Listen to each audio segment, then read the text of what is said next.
HighBridge, a division of recorded books, presents 1,000 May Fall, Life, Death, and Survival in the Union Army by Brian Matthew Jordan. Read by Christopher Douyard. You will not fear the terror of night, nor the arrow that flies by day, nor the pestilence that stalks in the darkness, nor the plague that destroys at midday. 1,000 may fall at your side, 10,000 at your right hand, but it will not come near you. Psalm 91. Prologue. From their position on the campus of the Adams County Almshouse, a trio of buildings that sat in a neat row along Gettysburg's northern edge, the Ohioans surveyed the wide, flat plain that extended between the Carlisle Road and the Harrisburg Pike. To the west, a sequence of sturdy ridges creased the ground, and an unfinished railroad trace gashed into the earth. Stone fences and stands of timber supplied the Union soldiers deployed there with a measure of protection. Units huddled behind fence rails, beneath the crown of Oak Ridge, and in the fingers of the McPherson's woods. But out here, north of town, there was no cover, no shelter, no refuge to be found.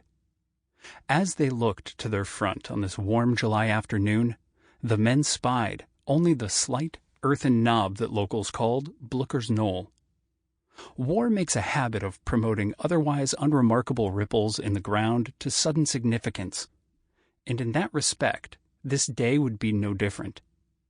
Atop the forlorn rise, a precocious division commander unlimbered 4 Napoleon guns, shook out a skirmish line, and planted a tiny brigade, stretching the thin blue ribbon coiled around Gettysburg just about as far as it would stretch. Shot and shell soon winged overhead, the first portent of enemy soldiers massing for an assault. After what seemed like a lifetime, the 107th Ohio Volunteer Infantry was nodded toward the knoll to brace the beleaguered Union line. They advanced with heavy steps and knotted throats, some inserting one last cheekful of tobacco. To be sure, such a daunting errand might have given any troops pause, but it was such a distinct dread that flooded the Ohioans. Exactly 2 months before, at the Battle of Chancellorsville, the men had been among the first troops crushed under the weight of Stonewall Jackson's flank attack, a daring maneuver that delivered 26,000 rebels to a Federal line that derelict commanders had left dangling dangerously in the air. In mere minutes, Jackson's howling rebels added more than half of the regiment to the Civil War's ever-lengthening register of killed, wounded, missing, and captured. Now, on this first July afternoon of the war's third summer, once more deployed on the right flank of a threadbare Union line, it seemed as though the past was repeating itself. The prospect of still more death and suffering unnerved the men, but no more than the likelihood of another embarrassing defeat. For the last 6 weeks, the Northern press had defamed the Ohioans and their comrades in the Army of the Potomac's 11th Corps as lily-livered cowards, consuming column inches with mocking editorials. A thrashing as thorough as the one the Yankee Army took at Chancellorsville demanded a scapegoat, and hasty correspondence found one in the regiments that extended the Federal line along the Orange Turnpike. Threats, entreaties, and orders of commanders, the daily National Intelligencer harumphed from Washington, D.C., were of no avail. Thousands of these cowards threw down their guns and soon streamed down the road toward headquarters. Even their comrades within the Army joined in the insults. Every man in the 11th Corps, one Federal captain indignantly snorted, ought to be hauled off the face of the earth. With some clever wordsmithing, other Union regiments might have transformed that disastrous rout into a defiant stand, marveling at their ability to squeeze off even one round from such a hopeless position. They might have turned for support to Henry Lee Scott's military dictionary, the well-thumbed soldier's primer that insisted there were no troops with sufficient sang-froid and self-possession to resist the ball and grape of a flank attack. But the 107th Ohio failed in that effort. As an ethnically German regiment, amply stocked with immigrant soldiers, nearly 7 in 10 were foreign-born. Its men battled ethnic stereotypes no less than the rebels. "You have no concept at all," one soldier protested, "how deep know-nothingism is rooted in all layers of American society." Indeed, nativism was so woven into the fabric of Civil War America that an official field manual advised Union medical officers to regard all German soldiers as potential malingerers. It has happened to me to observe a larger number feigning and fewer wounded amongst the Germans than the Americans or Irish, its author wrote. I say this whilst remembering the devotion of the German race to national unity and liberty, and their attachment to their adopted country. But they love ease and money not less, many of them more. So it was that on a battlefield teeming with 10,000 men, the 107th Ohio felt uniquely abandoned and entirely alone. Musketry smoke lazed on the horizon as Augustus Vigneault's company hastened toward the knoll. All his life, the 24-year-old captain had longed to become a soldier. As a youngster in Louisville, Ohio, a small farming community tucked into the state's northeastern corner, he had drilled a company of neighborhood boys armed with wooden muskets on the square anchored by his father's humming tavern and livery stable. His father's protests prevented him from enlisting when the war broke out in April 1861. But nothing, not even his weak vision, the consequence of a risky childhood operation to correct crossed eyes, could keep him from the war for very long. That September, Augustus mustered into Company I of the 19th Ohio Volunteer Infantry as a musician. Thickly mustached and sporting a tuft of fringe beneath his lip, he looked every bit the part. After several weeks of training at Camp Dennison, perched in the leafy hills north of Cincinnati, his regiment was packed off to Kentucky for an unforgiving winter. Those who survived were rewarded only with a tiresome, foot-blistering march into Tennessee. War makes a habit of that, too. By April 6, 1862, when he climbed aboard an overcrowded river steamer bound for Pittsburgh Landing, his fife was no longer chirping martial tunes. The boat carried Augustus and his comrades through a drenching rain, but delivered them to a dismal scene. Dead bodies littered the ground as far as the eye could see. Twisted and swollen, they betrayed the calamity that had been visited upon Grant's army on the first day at Shiloh. Augustus hooked through the human debris, reaching after dark the place where his regiment would rest upon arms, wring out their socks, and await the renewal of battle. They went in at 5 o'clock the next morning, halting at the edge of a field, holding the right of their brigade. An enemy battery nestled in the woods opposite belched an impersonal greeting. From the brambles that knotted the surrounding acres came the crackle of small arms fire. Though uncovered and outgunned for much of the day, the men stood like soldiers. It was the same tale up and down the Federal lines that day. Reveling in Grant's uncanny ability to wrest victory from the jaws of defeat, Northern newspapers failed to fully convey the human agonies of Shiloh and its aftermath. In fact, as Northerners exulted over the headlines, typhoid fever delivered Augustus to a congested army hospital. Bivouacking in raw mud for more than a week after fighting a battle, as it turned out, was hardly conducive to good health. By an odd quirk of fate, back in Louisville, more than 600 miles away, the same disease had afflicted his father. Augustus slowly regained his strength, but by the time he returned to Ohio bearing a medical discharge, his father had already succumbed to the illness. Whether at the front or at home, it seemed that Augustus Vigneault could not escape the pall of death. The Shiloh veteran was still recovering from his own grief no less than the typhoid when Seraphim Meyer called on him late that summer. The prominent lawyer from nearby Canton had been tapped as the colonel of a new volunteer infantry regiment, at once a reward for his fidelity to the Democratic Party and an opportunity to appeal to northeastern Ohio's large, ethnically German population. Meyer had no military experience, and he needed recruits. Augustus Vigneault could supply both.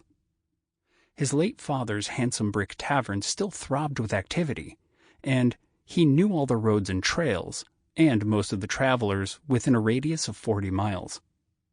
Already restless and eager for another chance at soldiering, Vigneault went to work.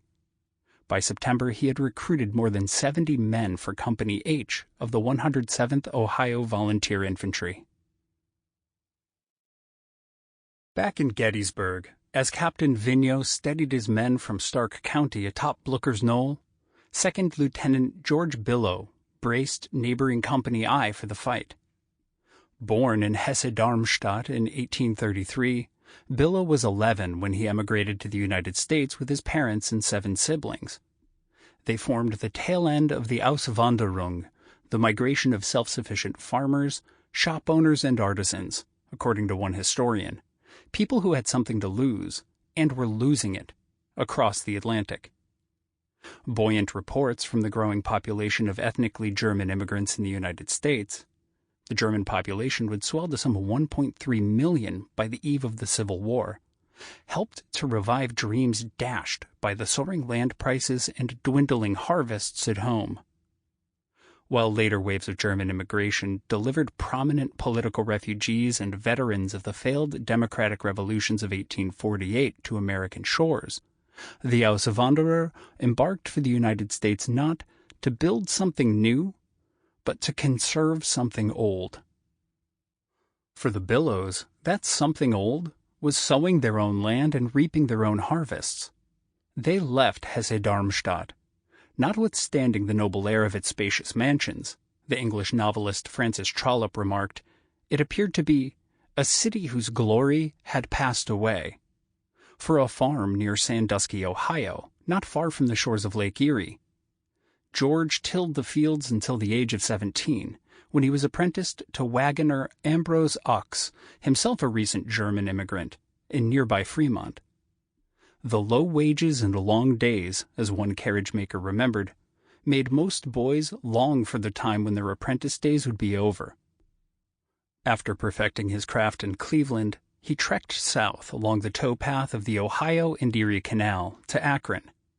There, he rived hickory spokes for 2 buggy manufacturers and started a family. In 1860, he had struck out on his own, establishing a profitable wagon-making concern. Not unlike Augustus Vigneault, George Billow felt called to serve as war rent the nation. Inspired by a stern sense of loyalty, the Republican enlisted as a private in the 107th Ohio on August 7, 1962. His unruly hair notwithstanding, Billow cut a soldierly profile with his square jaw and prominent nose. Together with fellow Akronites Richard Fiederle and William Bechtel, he manned a recruiting office in Adam Krulle's leather goods store at the foot of Howard Street. As they are all active, energetic, and patriotic, the Summit County Beacon observed, we doubt not they will speedily fill up a company in this vicinity for that splendid regiment. The editor was prescient, for scores of German-speaking immigrants seized the opportunity to enter the service of their adopted country in a regiment composed of their own countrymen over the next 3 weeks. Those men joined the nearly 2,000 German immigrants who donned Federal blue during the Civil War. Though accounting for no more than 5% of the U.S. population, German Americans constituted more than 10% of the Union armies. Today, even devoted students of Civil War history maintain only the dimmest memories of their service. Yet, German immigrants proved, beyond even the fabled Irish, the fighting sons of Erin, to be the most overrepresented cohort among Lincoln's legions. This was especially the case across the Midwest, which had experienced a surge in German immigration in the decade prior to the war. In part, the blistering condemnation of the Germans after Chancellorsville serves as an index of their size and visibility as a cohort in the Union Army. Most German immigrants fought in native-born regiments, or else in mixed outfits that fielded 3 to 5 companies of foreign-born volunteers. But with nearly 70% of the men on its muster rolls non-native, the 107th Ohio numbered itself among just 30 Union regiments deemed ethnically German, the 5th of 6 mustered from the Buckeye State. Among the 3,500 regiments that fought in the Union armies, it was at once ordinary and unique. Its ranks weathered the human ordeal of war, even as language, identity, and popular perceptions of their loyalties set them apart. They were men betwixt and between, men who belonged, but did not. Some historians have supposed that German regiments were little more than an extension of traditional German associations and clubs, and that the organizing of German regiments had little, if anything, to do with the lofty goals of preserving the Union or the abolition of slavery. Recovering fewer expressions of patriotism among ethnically German soldiers, these scholars conclude that many did not know what they were fighting for, aside from the pay, their own survival, and perhaps vague hopes of recognition and advancement in American society. Doubtless, this was the case for many ethnic soldiers, including the not insignificant number drawn from Turnverein, German clubs that promoted physical vigor and masculine culture through gymnastics. But we should pause before ascribing more mundane goals, or merely mercenary motives to immigrant soldiers. When the men of the 107th Ohio foregrounded their suffering and rehearsed their sacrifices, they revealed more about their culture than their ideological commitments. It would be difficult to imagine a worse position than the one the 107th Ohio had been ordered to assume in Gettysburg that afternoon. After spilling onto Blucher's Knoll, they formed a line that faced north and east, holding the tip of a sharp salient that would soon invite a fierce enemy musketry fire. Holding the line in Company A were 2 sons of Navarre, a tiny collection of grist mills and dry goods stores tucked in a curl of the Tuscarawas River, one of many villages that owed its existence to the Ohio and Erie Canal. The canal measured time in Navarre, and both Alfred Ryder and William Ziffert were reared on romanticized tales of the days before the artificial river, which exported bushels of wheat and delivered the fires of spiritual reform. Even decades after the war, local histories wrote elegically of Alfred's father Jacob, the good pioneer and strapping yeoman farmer who, axe in hand, helped to plant a new settlement in the wilderness. Similar notice was paid to William's father Joseph, a farmer and miller whose wagon first trundled to Stark County within a decade of Ohio's statehood. The Ryders were among the most prominent families in Navarre. Jacob made a comfortable living manufacturing harnesses and saddles. Throughout the 1850s, the outspoken Democrat was also elected to several terms as a township trustee. In 1860, however, Father Ryder laid aside partisan fidelities and cast his ballot for Abraham Lincoln and the Republican ticket. The demands of Southern Democrats at the party's convention in Charleston, including calls for a federal slave code, a constitutional amendment protecting slavery in perpetuity, and the reopening of the transatlantic slave trade, left him thoroughly disgusted. While his personal feelings about African Americans are irretrievable, in the 19th century opposition to slavery hardly implied a ready embrace of racial equality, he could not abide the thought that the Union might be sacrificed to the self-interest of aristocratic slaveholders. Ryder was not unique among Ohio's ethnically German population. Throughout the 1850s, violence, aggressiveness, and political discord prompted more than a few Northerners to abandon the studied neglect with which they had regarded slavery during the age of the early Republic. Rejecting the old consensus view that chattel slavery was a necessary evil, white Southern slaveholders, reaping the boggling windfalls of the cotton boom and alarmed by a new, more vocal abolitionism, demonstrated that they had enough vigor, creativity, and determination to plant their prized institution anywhere.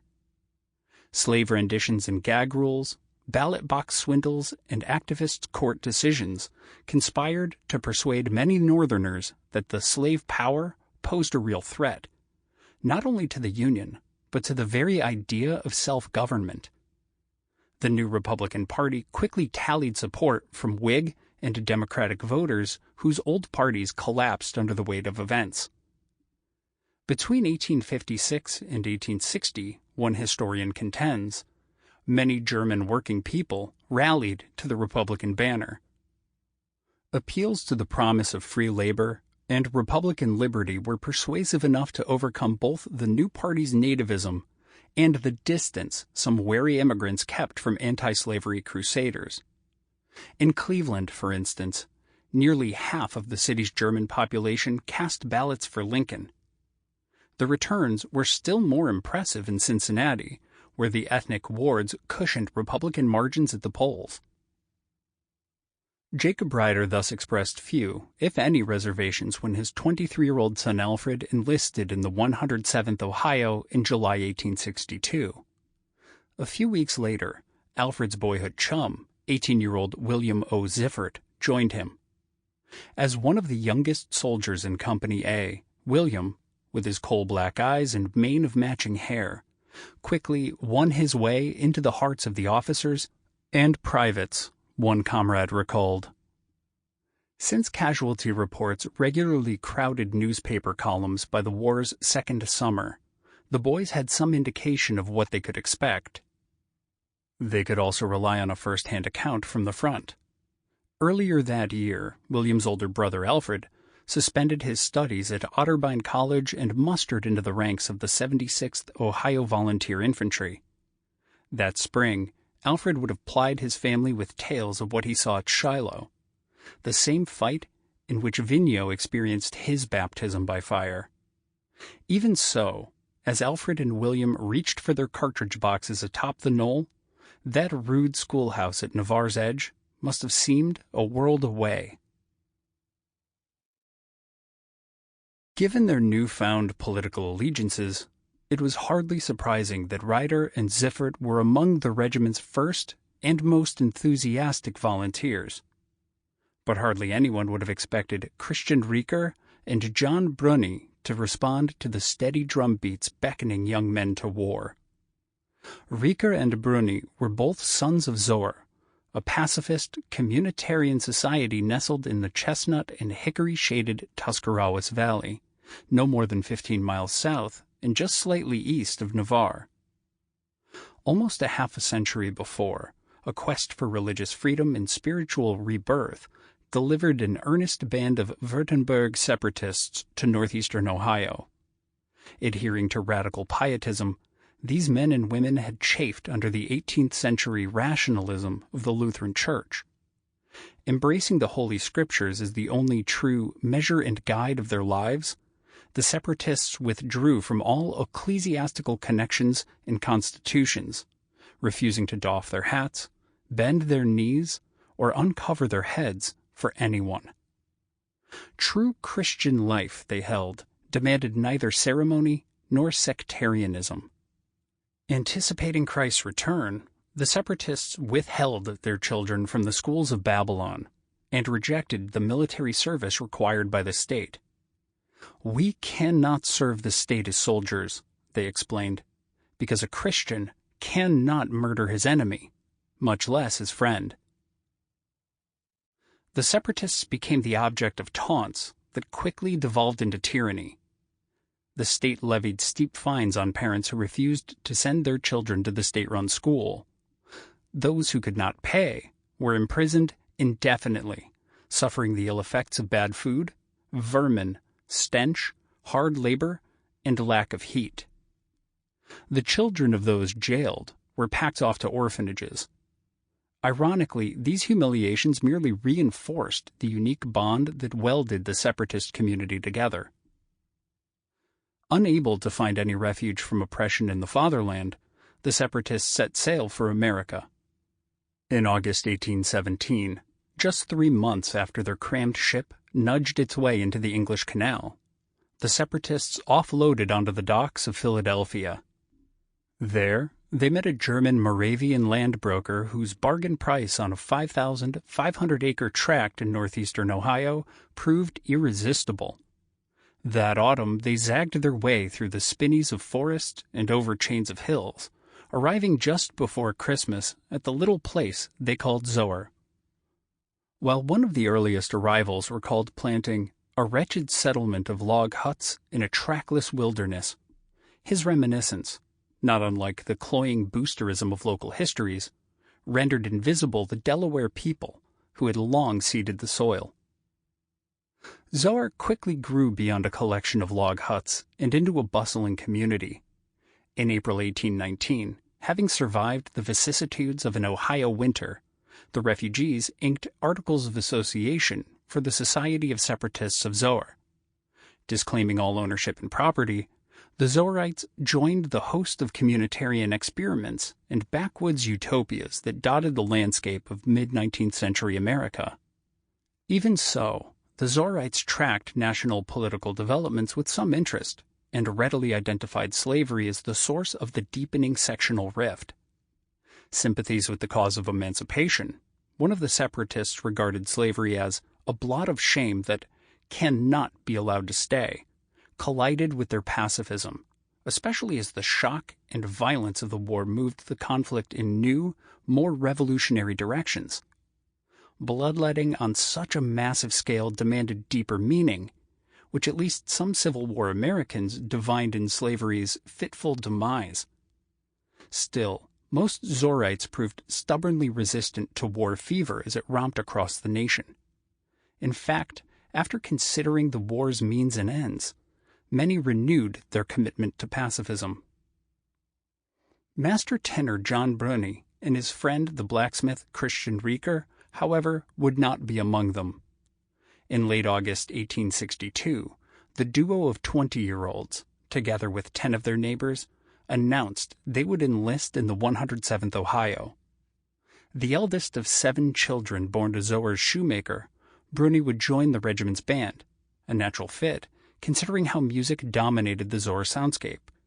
The village boasted an orchestra, chorus, and brass ensemble. Rieker, whose hazel eyes and auburn hair were offset by a thick mustache, set aside his hammer and anvil and attached himself to Company I. "We know that it is contrary to the principles of the separatists to go to war," they declared. "But now, in this present crisis, in order to contend for freedom and human rights, we feel it our duty to unite our forces with those who, at the first call, sacrifice all, in order to contend on behalf of those who cannot fight for posterity and for a free home." While society elders resolved that even a crusade against slavery could not justify a resort to arms, these men clearly perceived something of their own struggles in the war. Slavery was simply a more extreme variety of the tyranny that their ancestors had escaped a generation before.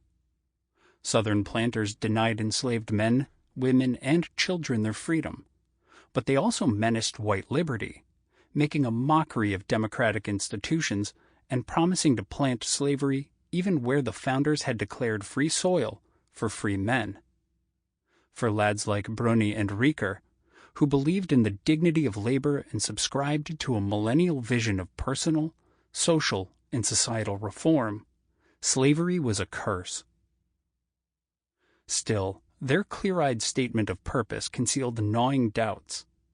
Initiation into military service is an agonizing transition for anyone, but the bawdiness and debauchery of Army life must have seemed especially far removed from their spiritual haven on the Tuscarawas. The duo wondered how, or even if, those back home would sustain and remember them through the war. Could those who opposed war support those who waged it? Rieker's anxieties on this question were especially pronounced. He kept up a constant correspondence. Sample complete. Ready to continue?